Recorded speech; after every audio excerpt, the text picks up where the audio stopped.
right, welcome back, everybody. It's been 36 hours, I guess, since our last podcast. In a way, a lot has happened, and in a way, not a lot has happened. Yeah, no kidding. Since our last one.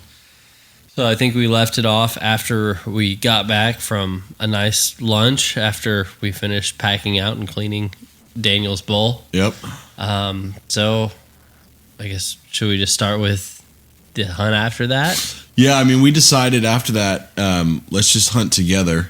Because, I mean, the real trophy down here, I still think, is the Neil guy. That's why we're kind of down here. Yep. And I saw that nice buck yesterday, and that would be cool for one of us to shoot it. But we thought it'd be kind of fun to just kind of hunt, like, next to each other in the vicinity. So we decided to go back to where I shot that bull and then probably push in, another 200 yards or so? Yeah, we generally wanted to use that as a starting point because we knew there were animals around there, but we didn't want to sit in the exact same spot. We wanted to generally go a little bit more aggressive, so we kind of found the next little opening.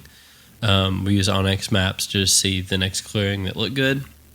Of course, boots on the ground is always different than, a satellite image in the sky. Well, especially out here. Like, yeah. You see these fields that they must have been shot in like February or sometime, because you see them, they look wide open with a couple of trees in the middle. You get there, it's like, 4 foot high grass. Yeah.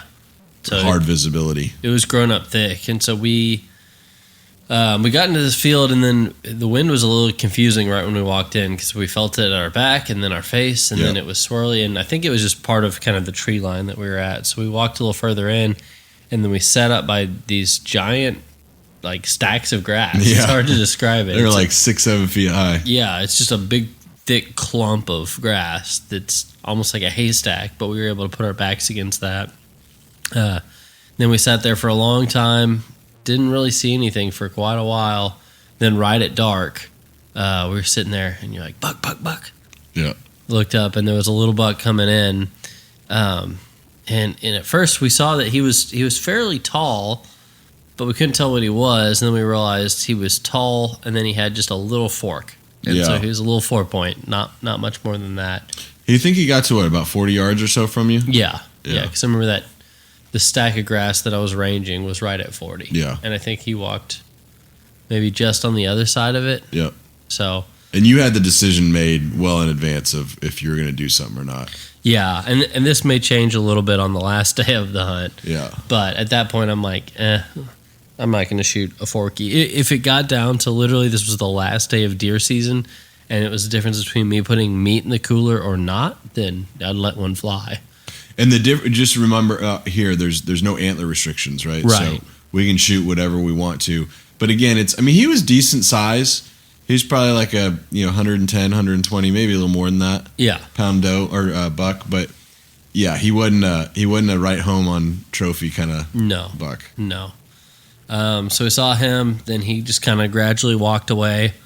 Didn't see anything else after that. Nope. So we pretty much just got up and walked out after that. And it was funny when we walked out. I hope that we weren't overly optimistic, but we're like, man, we need more coolers. Yeah.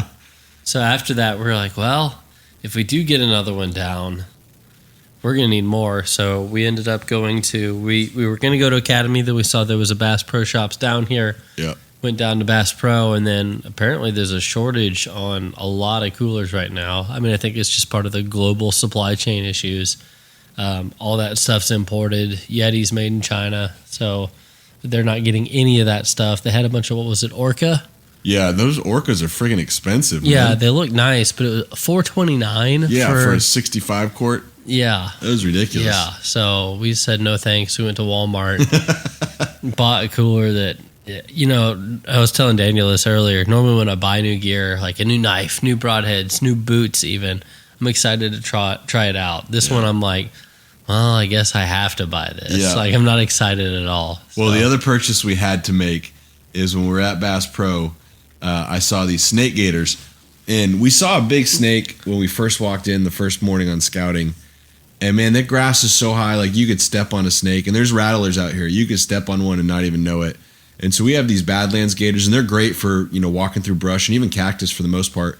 But I was like, man, I'm a little nervous. We talked to this guy, and he's like, yeah, we saw a big rattlesnake in a parking lot out here last year. So we ended up getting some gators, and Plenty found them. I'm like, you gonna get some? He's like, well, if they're under $50, I'll get them. So I go to the guy at Bass Pro. I'm like, hey, how much are these? He's like, I think they're $69.99. I'm like, dang, that's expensive. Then he scans. He's like, no, it's only $39. I'm like, plenty. Put yours in the cart. Let's go. Yeah, I felt like I totally got peer pressured into it, but I think it played well in our favor today when we saw a massive snake about, I don't know, 2 yards from us, 3 yards from us. Yeah, I was like poking that thing with a stick. He was huge. It was a huge, big old black snake. Yeah. But and the Badlands gators that we are using, they're good. I like them a lot. They're just not marketed as snake gators, and they're designed to be comfortable, so they're not super thick. They're designed to keep dust and snow and stickers out of your boots and to keep your boots fairly dry. They're not necessarily designed to protect you from snakes.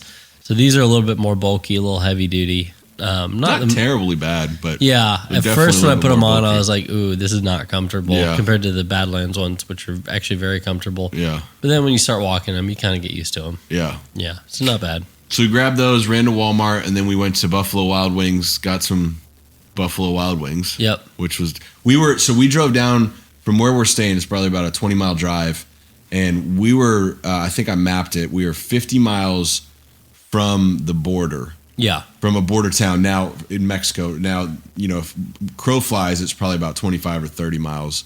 But just to navigate over there, it was about 45, 50 miles to get to the border. So we're very close to Mexico. And what's funny is we've been looking for like a really good Mexican restaurant with margaritas. Doesn't seem like that exists down You here. would think finding a margarita when you're just like a stone's throw from Mexico wouldn't be that hard. But yeah. It just doesn't seem that. We asked the lady tonight. She's like, well, you could go to the Wingstop place. I'm like, Wingstop? What are you talking about? Yeah. There's like 7 Mexican restaurants in this town. Well, and the place we ate yesterday was pretty good. It was pretty. And it was cheap. Yeah. Yeah. So that was last night. We came back and I think we turned in pretty early. Yeah. And then this morning the plan was, hey, let's go back to that same kind of area we went last night. And maybe go to that same little field or kind of figure something out. Yeah, so we went back in there. We actually got ready pretty quick, and we were out there nice and early this morning because we were cutting it close the day before, but didn't seem to matter. You still got yours. I got a bull. So we were kind of cutting it close. So today we were intentionally a little faster.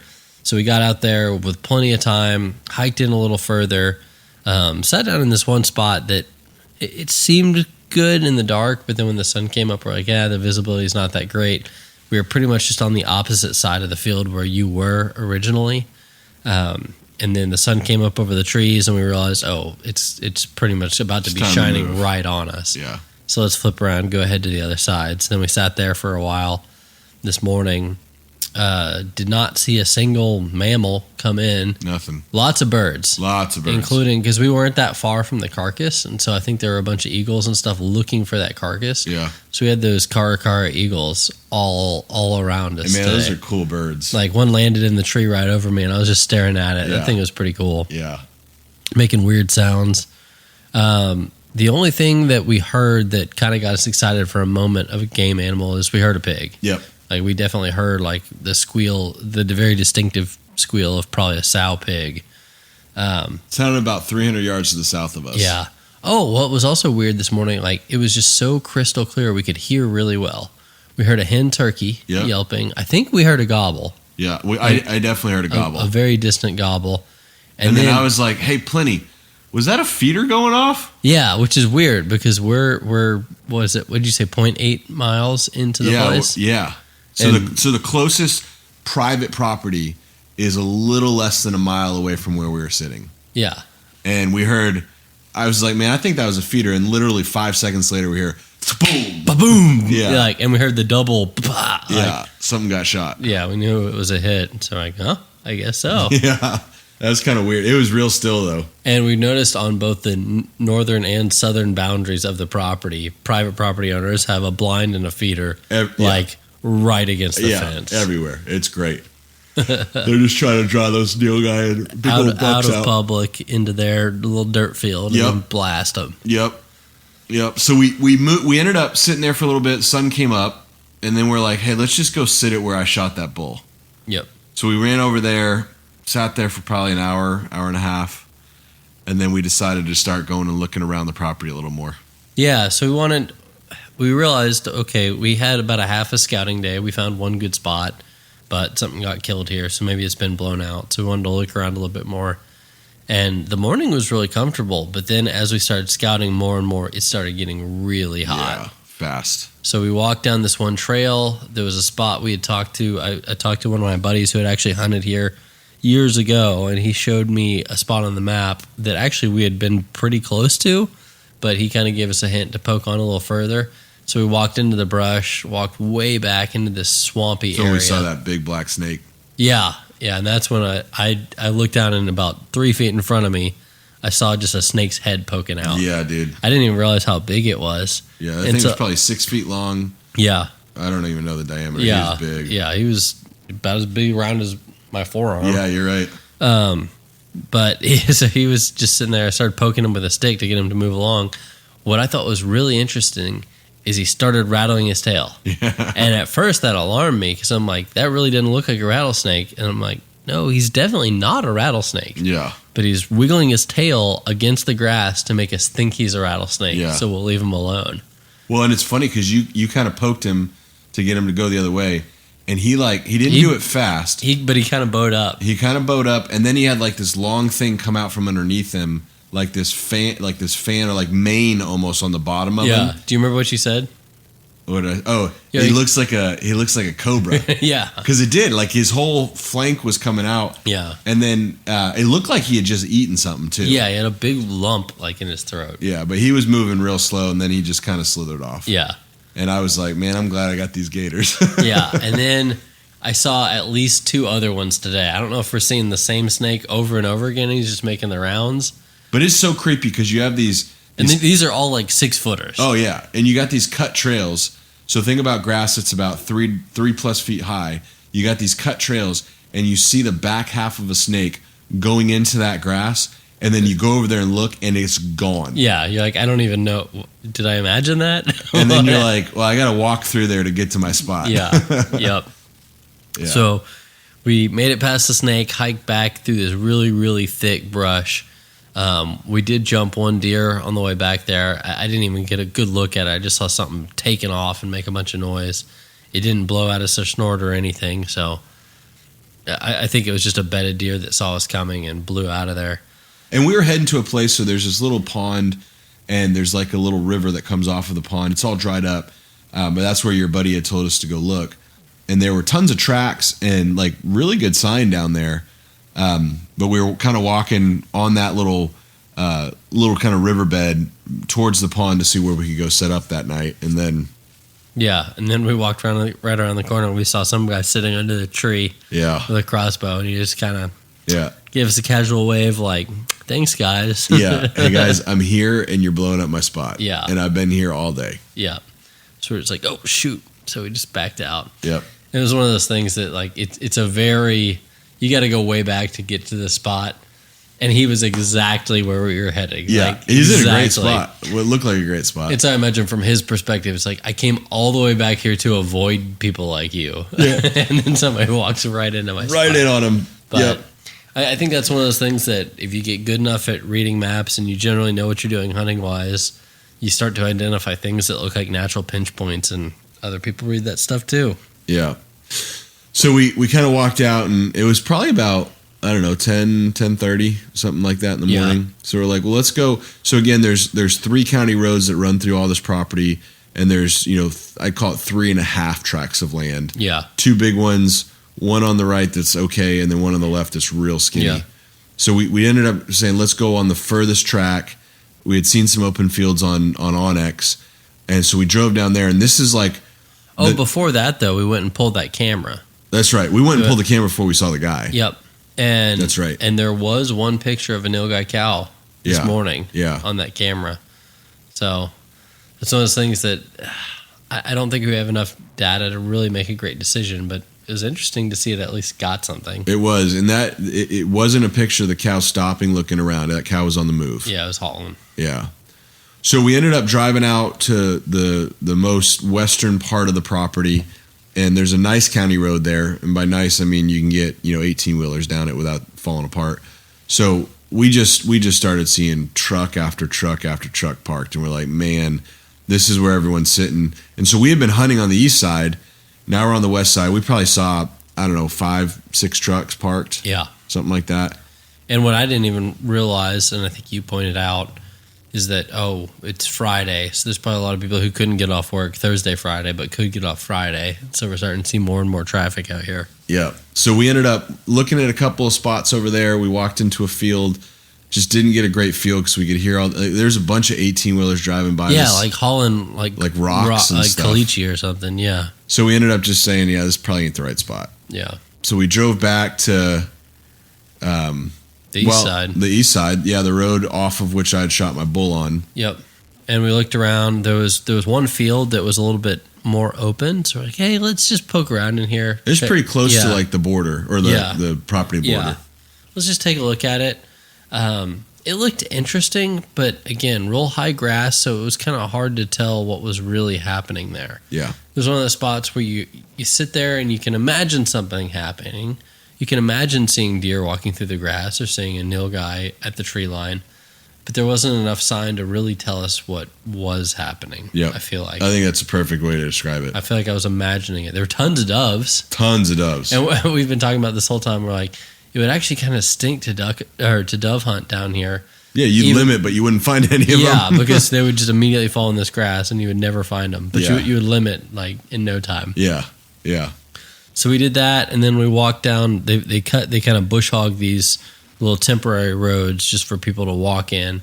We walked down one, saw a little bit of sign, but nothing great. Yeah, we walked all the way to the property border on the east side, and on the east side there's another tract of federal land that is part of another hunt that they do, not part of the hunt we're on with Teniente. So we got to the end of the Teniente kind of eastern border, and we saw into the other plot of land. Well, I think there's there's the actual lake itself, which I think is a no-go. Yeah. And then there's East Lake, the property on the other side of the lake. Correct. Yeah. Yeah. So we ended up walking down that path. We came back, and we're both like, man, I'm whooped. Like it felt like about 95. I don't think it was, but it felt like it was getting warm. And it was just muggy. It was muggy, humid. Yeah. So we ended up going back to the truck. We ate the little lunches that Plenty has graciously packed on the way back to the hotel, and then got back and took a nap, man. Yeah, I got back here. So we ate our little field lunches. Then we also heated up one more tamale each from the other night. Those are really good. Took a nap that was much needed. Then got back out there. After the nap, I think we were still kind of dragging a little bit. So we grabbed some coffee. Great call, by the way. From the hotel.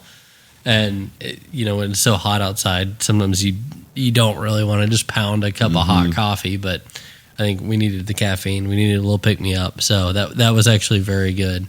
So we got out there, and we wanted to just try something new. So originally we were on the way out there. We didn't really have a strategy in mind. Like, okay, we just looked at 4 places.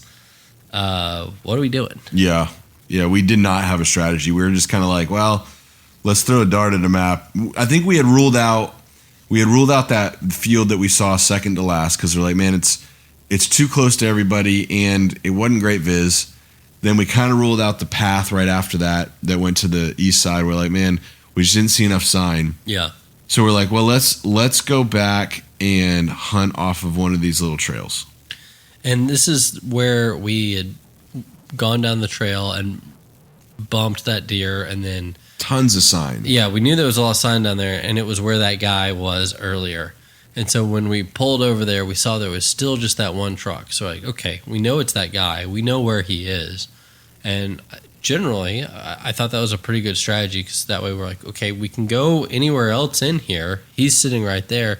If we just don't go in as far as he is, we're not going to mess him up. He's not going to mess us up. Yep. That was the plan, at least. Yeah. So we hiked in there, and then I guess we were just going to be a little bit lazy, but I think it was more prompted by where the heck do we have visibility? Well, and so the thought was there's a trail running east to west, and we're like, well, Plenty's left-handed, I'm right-handed, so I sit on the left side so I can draw and shoot down the left. Plenty sits on the right side. And as we're walking, we actually saw a bunch of the buzzards flying around, and we're like, crap, did that guy down by that little creek bed, did he shoot something and he's going to be hauling it out, as we're in the middle of our hunt? Yeah. And so we almost turned around, then we saw, no, those look further off over to the west and a little south of us. Yeah, so we realized, they might have been swarming over somebody's kill somewhere else, or maybe roadkill or something.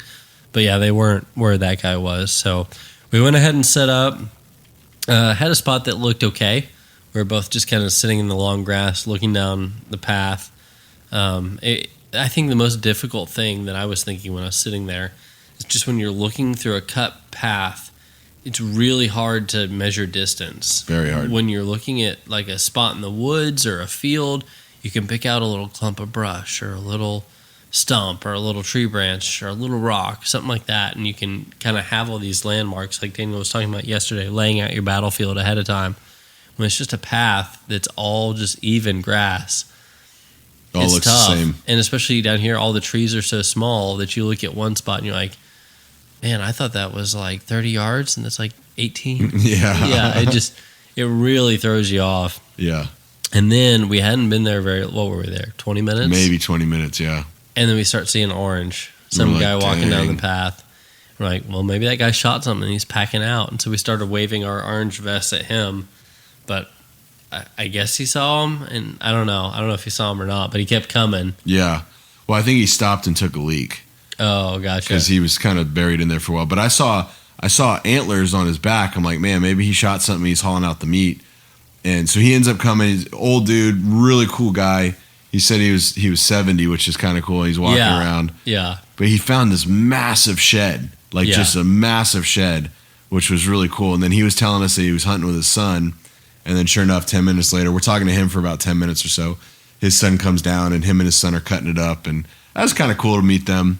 And they were kind of razzing each other, too. Yeah, they were. Yeah. So, yeah, it was cool to meet them, but it still... It was an hour before sunset. Yeah. And I'm like, they're y'all. walking out at like 4:45. Yeah, you couldn't leave at a worse time. Yeah. And we're like... And they were probably looking at us like, what are these jokers doing? Hunting right on the path? Yeah. And, I mean... If you set up somewhere like that that's easily accessible or kind of right in the path, You're kind of asking for it. Yeah, we didn't think we were taking the risk because we knew where that guy was. Yeah. But apparently we were taking the risk. And he said he had seen 6 hunters that day. 2 of them were us. Yeah. But, man, this place is starting to get a lot more pressure for sure. Yeah. So Yeah. at that point, we were like, well, what the heck do we do? We don't want to just bail and not hunt. But we don't think we really have... We can't sneak in anywhere now Yeah, because it's too late. Yeah, it's pretty much go time. So like, well, we could sit here, but now we're close to where we were just talking, making a bunch of noise. Let's go down to the corner where we at least have a little bit better visibility. Yeah. We sat there for a little while, saw some cranes, saw some doves. Heard a pig. Heard a pig, yep. I feel like that's every hunt. Like we hear like one off in the distance. Yeah. Just That's one good, lone pig shriek. Yeah. But nothing came in. I'm trying to think if we saw anything else. We saw a cool owl. Yeah, it was a barred owl that came, it swooped in, and I think what's cool about owls is they just don't make any sound when they swoop in. They're dead quiet. And then it just perched in a tree. And it was cool. I was actually thinking the same thing, and Daniel leaned over to me, and you're like, how cool is it that there's an owl sitting here hunting the same spot that we are? Yeah. Like, it means our strategy's not that far off. Yeah, exactly. Like if another apex predator Yeah. is still looking over the same spot we're looking. And we were kind of joking around. It's like, well, if a mouse runs through that cut through, he'll probably see it. But if a mouse runs in that grass, like, good luck, man. Yeah. Like, we couldn't even see snakes in there. Yeah, seriously. So today was tough. It was, we went to probably, 5 different spots in total. And then 6 if you include where we pulled the camera from. Yeah.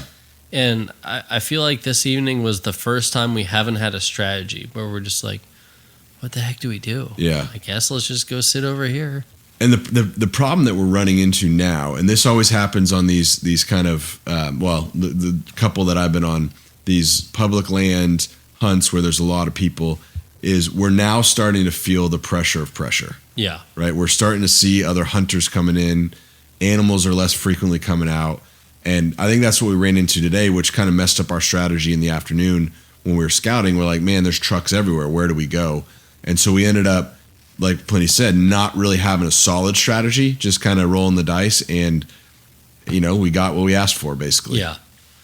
And something that you said repeatedly throughout the day is that you just feel very lucky or very blessed or very fortunate 100% to have got your bull on the first day in the first hour of the first hunt. Yeah, I agree. I mean, I sit there and think about it now, right? I don't. Everyone we've talked to, so the older dude today said he shot a pig on the first morning. Yeah, that's true. But we've talked to 4 or 5 people that have been hunting out here. We talked to the game warden.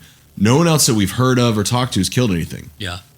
So I'm sitting here going, man, I feel pretty good about getting a bull and a nice bull on the first day. Yeah. Because now I'm like, gosh, I hope we see something. Not like I hope we kill something. It's like I hope we see something and that we can get it into range somehow. And it just the cycle from last night to today, we've gone full swing to the point where we're so optimistic. We're like, dude, we got to go out and buy a lot of coolers. We're like, let's get a trailer to put all the coolers on. Yeah, and we bought 100 pounds of ice. So we were very optimistic, and now we're licking our wounds here tonight. And I'm not pessimistic. I still think tomorrow there's a really good shot of us knocking something down. It's just, I'm starting to feel, and I don't know if you are too, I'm starting to feel like, man, this is a hunt. Like, this is a struggle. It's tough. It's not just show up and shoot things off a feeder. It's not just bump around the woods and get lucky. It's like, man, this is turning into like animals are fearing for their lives, and we have to go find them at the right spot. Yeah, it's no longer the first morning was very much, this is a natural habitat. They have no clue. Yeah, and so we can go in there. If they're there naturally, we're just going to go in there and send an arrow and get them. Yeah. And now we're chasing a quarry that's aware that it's being chased. Aware. Yeah, they're definitely aware now, which adds a whole nother layer of complexity. Yep.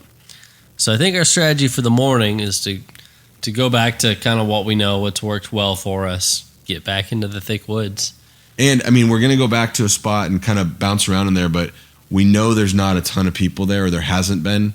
And if we get out there early enough, again, I think there's a lot of lazier hunters, meaning people that are just kind of piling up where there's easy entry points. Yep. And we're basically hopping a barbed wire fence in the middle of brush and walking in. Yep. So we just know that there's some openings back there. So I think we've got a good strategy to get back in the woods, at least get away from people, which I think right now is half the battle. Yeah. And so I think it's don't go in gates, don't take the path. This just push through the thick brush and get to spots that we think will be decent, and hopefully it'll work out. Yeah.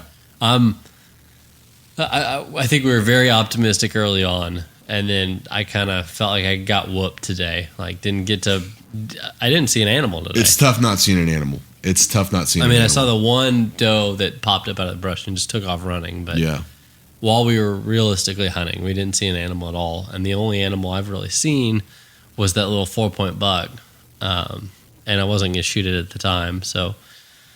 Well, and coming from my first hour and a half, I saw a really nice buck and 2 nilgai bull. To now, it's like, then that night we saw that forky buck, and now it's like, man, that owl was cool. Yeah. Tomorrow to be, look at all those doves. Yeah.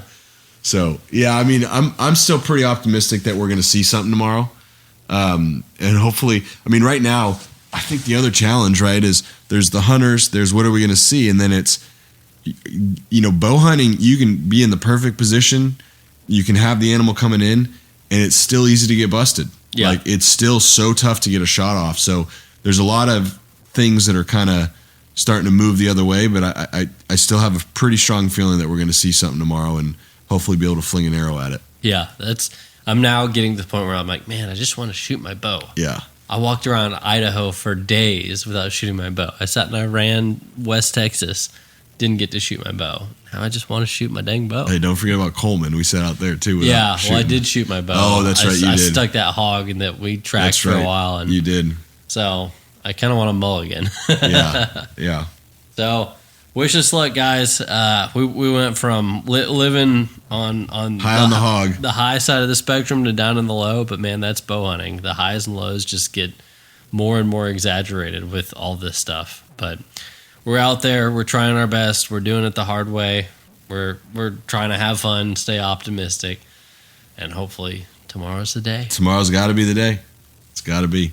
All right. Thanks, y'all. Hope you enjoyed this one. Stay tuned. We're going to do another one tomorrow, letting you know how that goes. Until next time, stay safe, be free, and never stop seeking adventure.